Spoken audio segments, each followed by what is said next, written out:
This is the Debunking Economics Podcast with Steve Keen and Phil Dobbie. The Archives. Episode 156.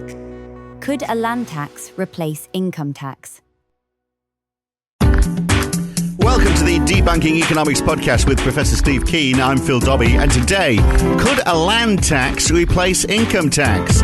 Well, the Shadow Chancellor in the UK, John McDonnell, has been tackling inheritance. He wants less of it. Not a popular move, of course, by those who want to pass on their homes or their stash of money onto their kids. But under Labour in the UK, anything you receive from your parents, either as a house or as gifts over a value of £125,000, would be taxed at 40%. But as a percentage of national income, inheritances have gone from around 6% in the 80s to around 12% today. And it's rising, so maybe he's got a point, because that inheritance largely goes to the wealthy, creating greater divides in income. So has he got a point? Difficult to enforce, I would have thought, as if tax wasn't complicated enough. So is there another way of avoiding this divide? Well, yes, maybe a heftier land tax is the solution. We'll look at that today on the Debunking Economics Podcast. So, Steve, we all pay land tax when we buy a house in the form of stamp duty, but of course that is a one-off payment. We pay rates, and that's sort of like an ongoing land tax, but it's very small compared to the other taxes we pay, compared to our income tax, for example. But if we go back to the 1690s in the UK, that's going back a bit, land tax then brought into the exchequer about a third of all national revenue. Over time, because it was capped, and so it wasn't adjusted for inflation, it eventually became a very nominal value and scarcely worth collecting. So it was finally abolished in the Finance Act in 1963.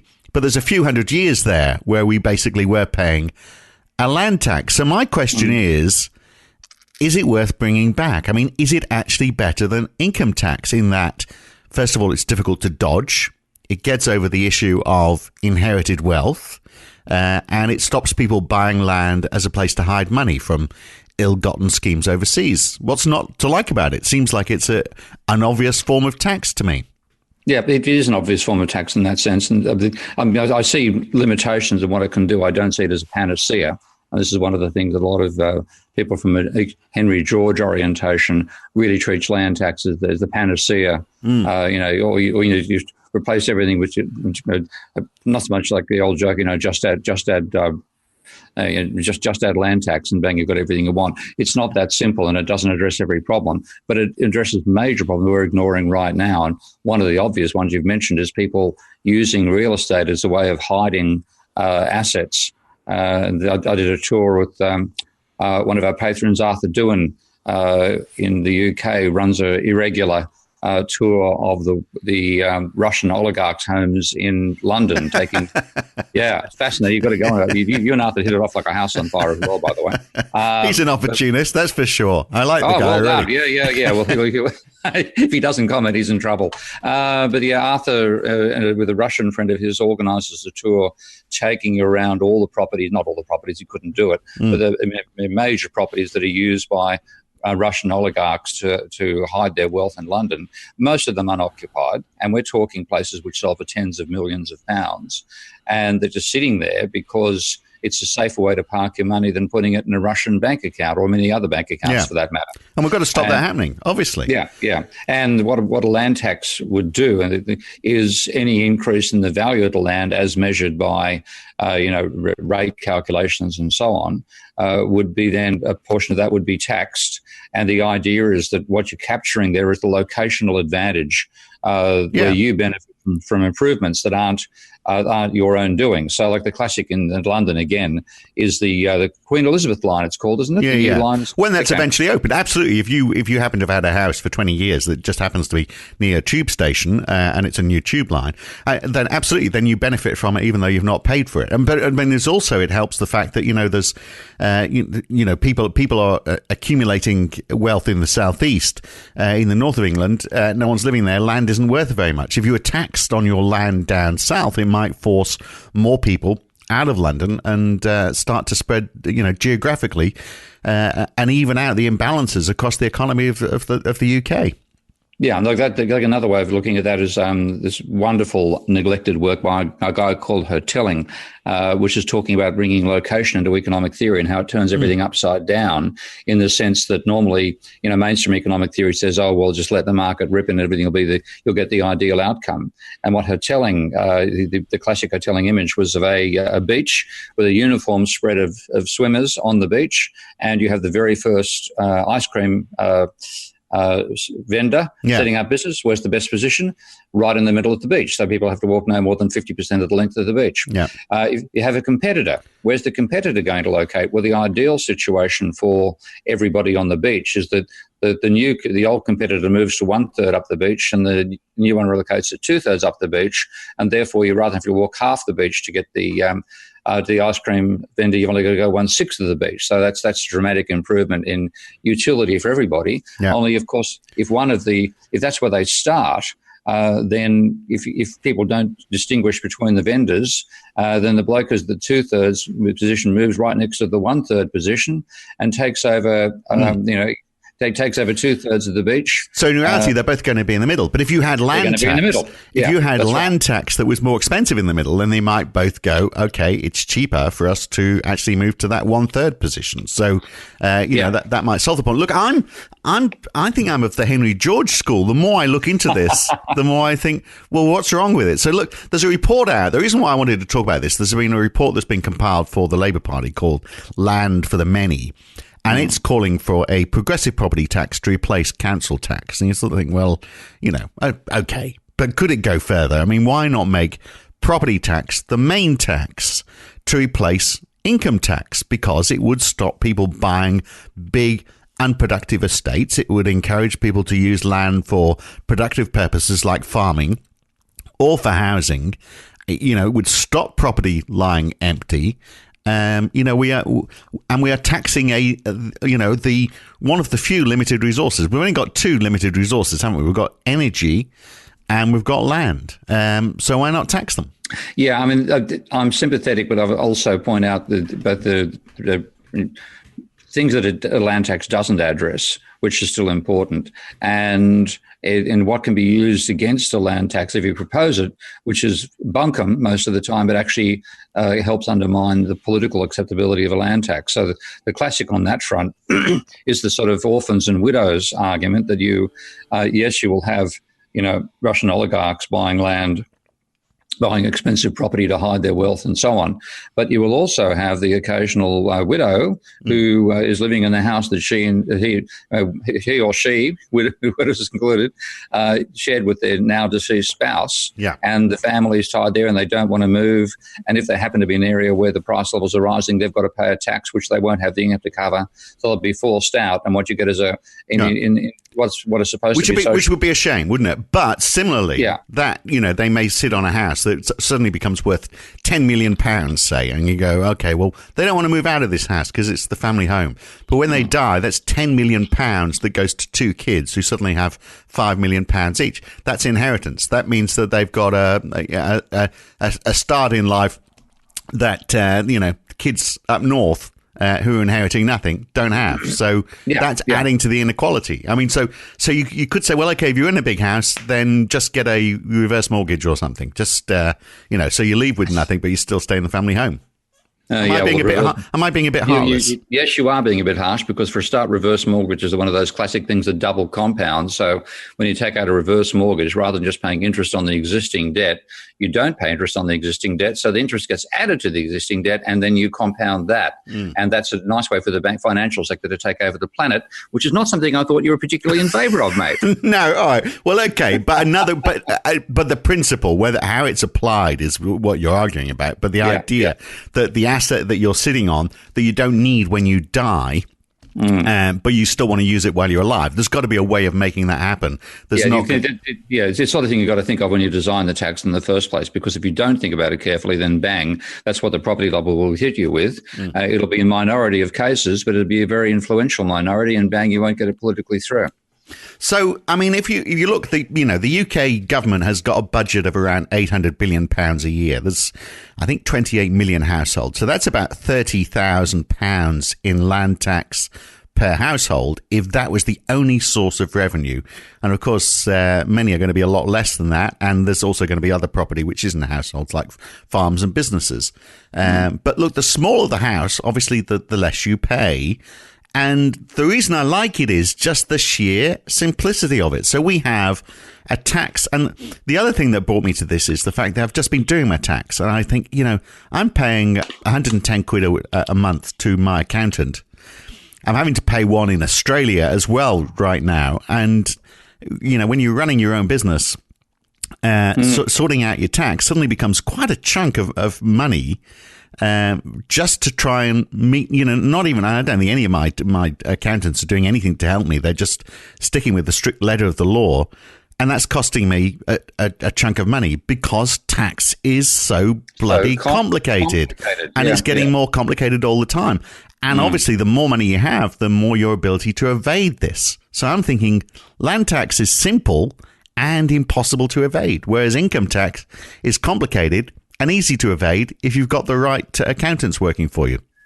Yeah, and that's the dilemma that it weakens income tax overall. I mean, you've got to go back historically as well, like as you did early on, and talk about just what's the scale of the state in earlier days versus what the scale of it now, and why could a thing like a land tax raise 1/3 of the revenue, as you're saying earlier, without being putting a catastrophic burden anywhere. And partially it's because the state was so much smaller back in those days. I don't have precise figures, but I've seen comments that the size of the American government sector during the 19th century is between 5 and 10% of GDP. And now, I think it's pretty closer to the lower than the upper end of that bound. So, all the stuff we read about the Civil War, yada, yada, yada, the actual level of the state intrusion or as a component of the society was quite small. And what that meant was if you had, first of all, it didn't take a large tax base to finance its operations. And secondly, it could run a surplus without taking a large amount of money out of the economy at the same time, if it tried running a surplus at various times. And equally, if you had money creation going on, then you didn't have an enormous inflationary impact out of that. Now, you fast forward to where we are now, when we're looking at around the world, governments being anywhere between 30 and 50% of GDP. If they finance themselves entirely by, inverted commas, money printing, there'd be an enormous injection of money into the economy, runaway inflation, yada, yada, yada. So you've got to take money out of circulation. That's the MMT perspective on this, rather than taxes financing government spending. Government spending occurs because of the sovereign capacity to create money, and then taxation removes that from circulation. That wasn't necessary in the 19th century. It's vitally necessary now. The question is, how do you do it? And income tax only really came in with the expansion of the size of the state largely during the Second World War. I'm not a historian on this, but that's what I've seen. The Great Depression, Second World War, was when you started to get the development of income tax. And now it's become, when it first started, which was with the order of something 70, 80 years ago, it was novel and can be simple. And, we were caught up with something rather more important at the time, like trying not to become part of the Third Reich.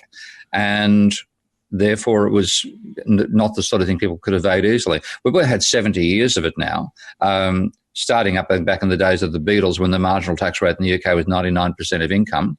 Then people, of course, tax evasion coming of that. Then an entire industry neither you nor I can afford to take advantage of tax evasion. The laws have got more complicated in response, and it is a nightmare. So the simplicity, if you didn't just say land tax, and I'm going to keep banging on about this till he convinces me otherwise. But I mean, it seems to me, if you got rid of income tax altogether, maybe you don't just do it on land tax, but take somebody who's got somebody who's working hard, but they've got a small house. So they wouldn't pay much tax because they've not got much land. But that helps them but they're not also paying income tax. So they have more money to take home at the end of the day. And, their business is going well, they grow, so they can say, well, okay, I'm still quite happy living in a small house. So what do I do with all of this extra money? Well, they either spend it or they invest it. If they spend it, then they're not paying tax. So maybe you actually have a land tax and a consumption tax as your two forms of taxation, both again completely unavoidable. The land is evident. You're buying something. You're paying at the point. Both very simple. If you and working hand in hand, I could see that could be a model that could lead us to abolishing income tax and all the difficulties associated with it. I'm just wondering if there's any, is there a need? Is it just so simple? I mean, the reason why, of course, you start to change income tax is because you're trying to look after poor people and trying to create exemptions. And I'm just wondering whether that matters too much. If you're poor, you don't have much land. If you're poor, you don't buy much. Well, I wouldn't go for some consumption tax. I'd go for a transaction tax. And actually, again, there's some patrons have been mentioning that to me in discussion points, ways in which transaction tax could replace income tax. Now, I think, yes, that's feasible. But when you have to be careful when the classic instance of unintended consequences, and I can point out one just looking out the window where I currently live, currently in Amsterdam, having bought a place here. And you know why all the houses here are so narrow? People are thinner, aren't they, than they are in Great Britain? You've got wider houses with wider doors in Britain because we're all fatter. Is that the reason? I'm sure I'm right on this. Of course you are. There was a tax based on the width of the properties. Right. And therefore people made them very narrow, very tall and very deep. Yeah, which is crazy. Which is crazy. It's partly this wonderful architecture of Amsterdam, but it's not particularly wonderful when you climb 61 stairs to get home each day. Yeah. And that's what I was doing at the place I was renting here previously. So, but that's one of those quirks. People will literally, particularly when you're talking about developers, it's taking advantage of this. You buy this place, it might be narrower than the other one, but you're going to pay less land tax. So when you design something like this, you have to say there's going to be the impact bringing the tax in will itself alter the behaviour you're trying to exploit. Yeah, I can see. Yeah. So, but that's a question of how it's applied, isn't it? Which and the repercussions of that. I can see one of the concerns I'd have looking at it. Obviously, is how you're valuing land and whether it's used for commercial use or for residential use, for example. So, are we going to outprice farmers? Are we going to? But I guess. Again, it depends on how it's applied. So if you are close to facilities, like the centre of town, then the value is going to be higher. So that's going to be used for residential use. If you're a long way from anywhere, it's going to be lower. So that's suitable for farmland. So, it doesn't necessarily mean, business rates then could be replaced with the land value tax as well, because basically it's calculated on the rental value of the local commercial land. So I can see it working. It's just a question of how you're pricing it is the big concern. How do you price it in a way that you don't distort it so that you get developers using up good farming land, for example? But it's to me, it's also just addressing one half of the income dynamic, because if you look at the foundation of one thing I haven't read, Henry George is one of those books that's sitting on my virtual bookshelf to be read at some point when I have time. But when I've had it explained to me by Georges, it comes down to fundamentally being based on Ricardo's theory of rent. And so I'm going to take that as my starting point. And Ricardo's theory of rent said that if you have imagine a virgin territory with land of differing quality, then when you first start, first occupied, people will use the highest quality land, and that's uniformly used to produce food output. So you can't charge more rent on one block of land because you're all using the same quality. As population expands, then you have to start using lower quality land to produce food, and therefore the gap between the productivity of the lower quality land and the productivity of the highest quality land becomes rent you can charge on the highest quality land. And they're saying that's the source of rent. And when you look at what's going on, the logic is that as you expand the population, the people who were first and bought that land first off are the ones who benefit, not through anything they've done, but because of change in society. So you then tax the land rent effectively to distribute that back to society, which is the real source of the gain in the first place. So that's the basic argument behind it, and I think it's solid. The trouble is that there's also, if you like, that's a spatial explanation of where wealth comes from. You've also got the increase in wealth from, you mentioned energy exploitation as another factor. It's not capturing the class side of income distribution. It's not capturing ownership of the means of production and so on. So I've got my. I don't want to see it as put across as a panacea, but I want to see it from the modern monetary theory point of view, and that is see it as a way of taking money out of circulation already created by the state to finance its activities. And what's the best way to do it? And without a doubt, I think the income tax has just become a total farce. So we have to find other things. And land tax, inheritance tax, and transaction taxes are ways we could go back to replacing what income tax really does with far less complexity than we have at the moment. Well, you look back at the days of Downton Abbey, which is not that long ago, really. You've got look to the 1900s, and you've got people who owned big houses in Britain who were clearly paying tax on that, and then you've got all the people working downstairs in the kitchen. I'm fairly sure they weren't paying any tax whatsoever because they didn't really have any land, and why should they be paying tax when they're really serfs? Really, aren't they in reality? But look, land values used for dwellings in the UK. According to this report, this Land for the Many report, which is worth a read, which has just been presented to the Labour Party, land values used for dwellings in the UK have increased almost 600% since 1995. The market value of all land has quadrupled in the last 2 decades. So the increase in recorded wealth as a result of that is £4 trillion.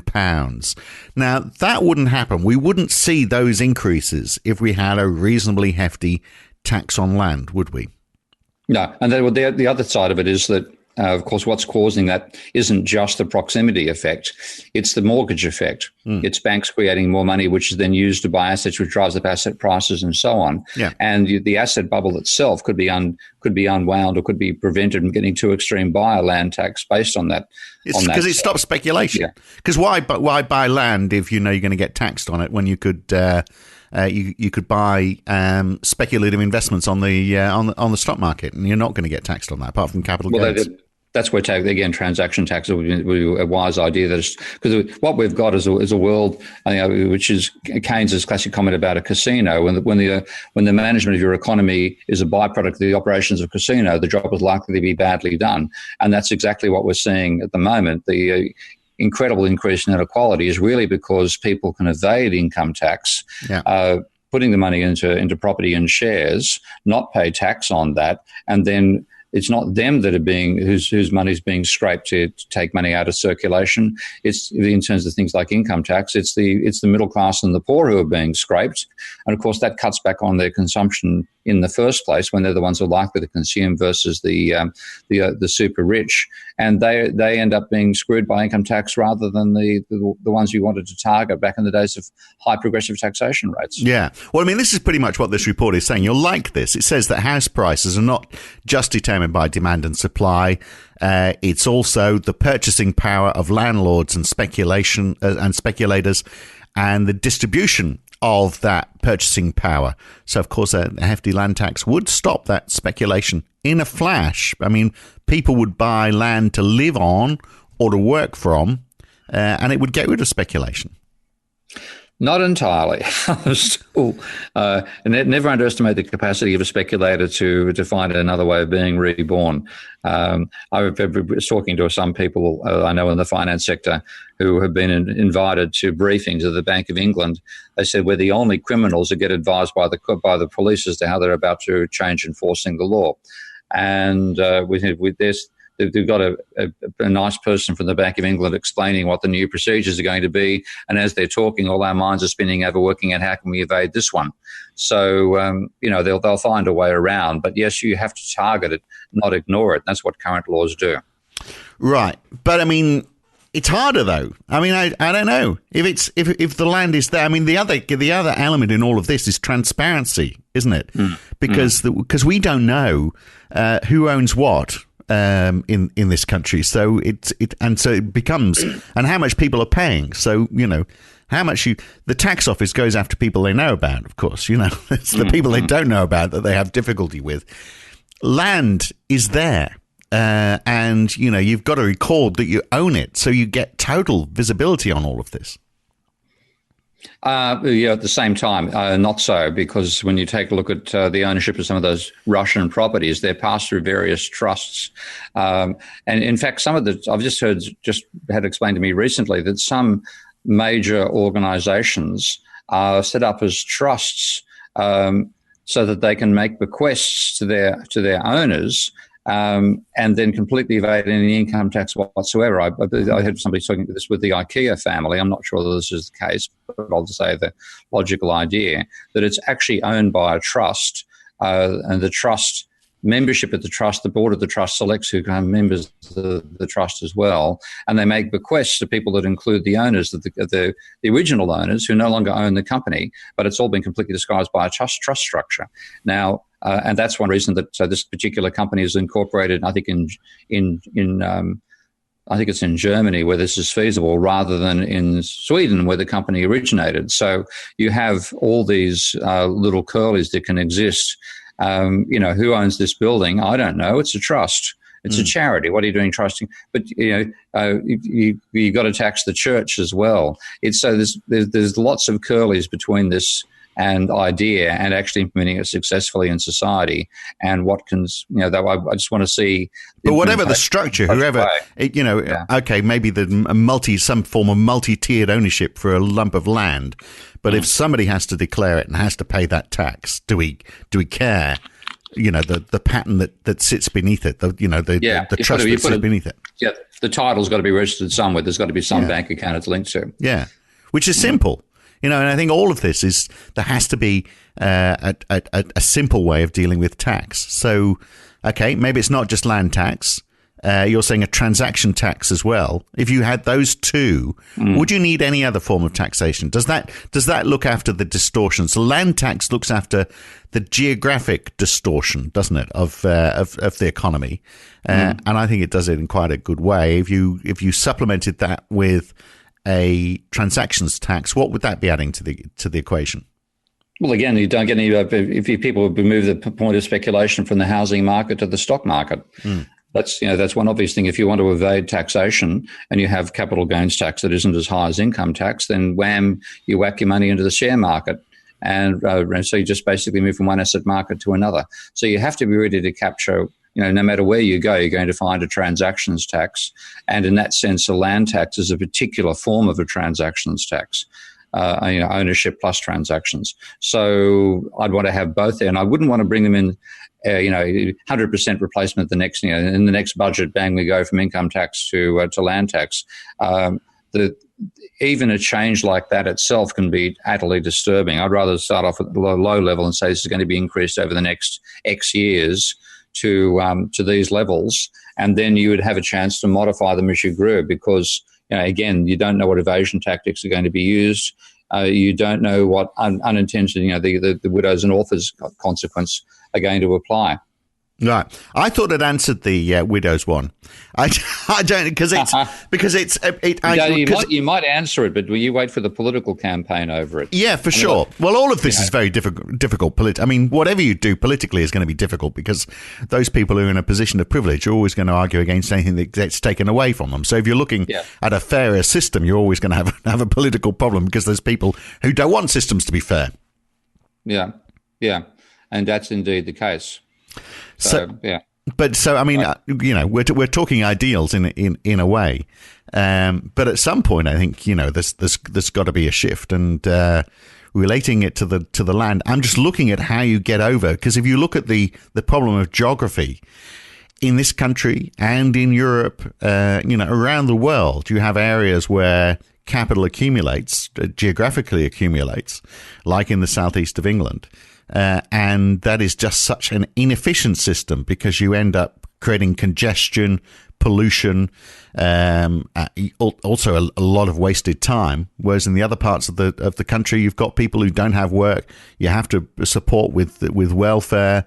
Their land is worth a lot less. I mean, I was been up to the north of England recently, visiting some friends who live in Thirsk in North Yorkshire, which is beautiful. And the lifestyle is no doubt better than the weather's a bit crap, but the lifestyle is no doubt better than in the southeast of England. You can buy so much more for your money. A beautiful town, looks like very easy living. It raises the question: why aren't more people there? And yet people don't, because this pull to the southeast in the UK is so strong, and that's because everything is there. There has to be a way of sort of trying to see some more geographic spread. And look, if it's not going to happen from income tax, because that's unrelated to geography. But the land tax would help us fix that problem. Yeah, let's actually make one more point about land tax on how you can evade it. Don't live in the country. I mean, and when you talk about the uber rich, we already know, a lot of them live in places like Monaco.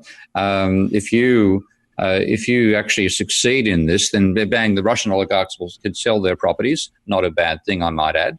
Bang, but the money goes offshore, the prices end up falling. Which is, again needed. That's going to change your calculations about the amount of revenue you're going to make out of the tax. It won't work out the way you expect, and the rich will move offshore to evade it. So it is possible to evade it, unless you charge it at the global level, which of course we won't do. So it is to argue that it's, you can't evade it because land is land. Yes, you can, because you no longer buy in that country. So right, so we won't have any rich people living in Britain, is what you're saying as a result of this, because it'll be too expensive for them. Well, so they won't be paying. But if they want to run their businesses from here, they have to live here, unless they're going to fly in every day. So listen, there's quite a few who do that. So will we miss them? Is the question. I mean, it's. I mean, if we're a market, and you've look, there's 65 million or however many million people it is living in the UK, which is a market that people want to sell to. And okay, and that means 65 million workers as well, or well, okay, we won't get the kids to work just yet, but however it works out. So there's a lot of people here as a market and also as a labour source. So you're going to run businesses from here. So and if you are making, if you're making a mozza out of it, where are you going to live? Well, either you can live locally in the UK and pay tax, or you can live overseas. And guess what? With income tax and living overseas, they're not paying as much as they have to anyway. So they're probably still already living in Monaco. And so what we're stopping them doing is buying big houses, which they probably don't live in most of the time. And is that a bad thing? Are we going to miss them? It's more complicated than a first pass would suggest. So I think, again, bring this thing in slowly. Don't just have one taxation base. Include transactions as an alternative, and see if you can bring the income tax down and still achieve the target of running a deficit that generates the amount of money the economy needs as it grows over time. Right. Very good stuff. We'll leave it there. We'll all go off and read Henry George now and see if we can pull it apart even further. But it's one part of a new path, isn't it, I think? Potentially, yeah. But there are slips, twists, slips, and cup, as the old expression goes from Shakespeare. All right, very good. Thank you, my learned friend. We'll catch you again very soon. Okay. So there we are, land tax. You can tell I'm a fan. If only I was Prime Minister. Next time, well, here's another thing that we would tackle if we were in charge of the country. Is there a better way of funding retirement? A YouGov poll recently showed that almost half of all Brits doubt they're going to have enough to live off in old age. So is there a better way of funding people living through those latter years? Find out in the next Debunking Economics podcast with Professor Steve Keen. I'm Phil Dobbie. I'll be back as well. See you then. If you've enjoyed this podcast, then please share it with your friends, like it on YouTube, and subscribe to this channel.